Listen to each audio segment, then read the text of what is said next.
بالنسبة للواد اللي ورايا ديت اللي اتكلم عن أسيوط وجماعة أسيوط وراح أسيوط واتكلم عليهم في السيارات الكويتي ديتي، اللي مش عارف البلد اللي راحها دي بلد مين وبلد ايه. انا جناوي من جنا، بس هقول لك يعني ايه أسيوط. واللي رد عليه في نفس الوقت الراجل المحترم الكويتي ديتي برضو، ده نفسه اللي ورايا برضو، ده راجل كويتي لكن محترم، ورد عليه رد اللي هو ما ينفعش حد يتكلم بعده. ولكن لا، طبعا الراجل وفى ووفى وكفى الكويتي ده اللي رد على الكويتي الاولاني. بس احنا لينا كلام هنقوله لك. اسمع يا عم الحاج وركز في الكلام. اول حاجه من حسن حظك انه ناس اسيوط ما شافوش الفيديو ديت الا انت بعد ما مشيت من اسيوط، عشان كانوا هيعملوا معاك الجلاش، كانوا هيظبطوك، كانوا هيخلوك في السيارات اللي جابوهم من الكويت.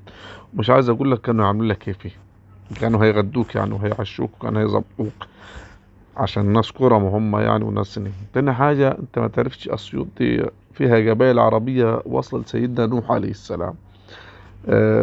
انت ما تعرفش العائلات والقبائل اللي في اسيوط، القبائل العربية اللي في اسيوط مش عاوز اسميها لك عشان مش هتعرفها اصلا.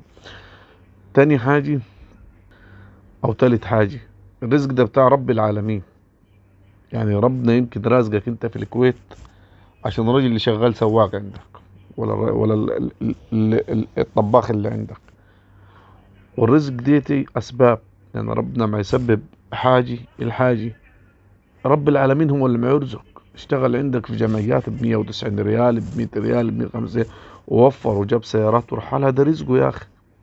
ما جاش شحت منك هو، ما جاش قال لك لله، اشتغل بعرق جبينه. جاي من الكويت من آخر الدنيا، حاجة تذاكر طيران وإقامة ونية عشان تروح أسيوط. تصور السيارات اللي نزلهم من الكويت بفلوسهم، ما نزلوش حاجة ببلاش، بورق قانوني، بورق رسمي. تحمد ربنا تاني مرة انك انت طلعت من غير ما يشوفوا الفيديو بتاعك دي.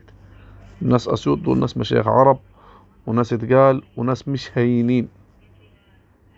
مش بس ناس اسيوط اللي كانوا هيقابلوك، يعني كانت ناس جنة وناس سوهاج وناس اسواق، كلها الناس دي كانت هترحب بالترحيب يليق بيك.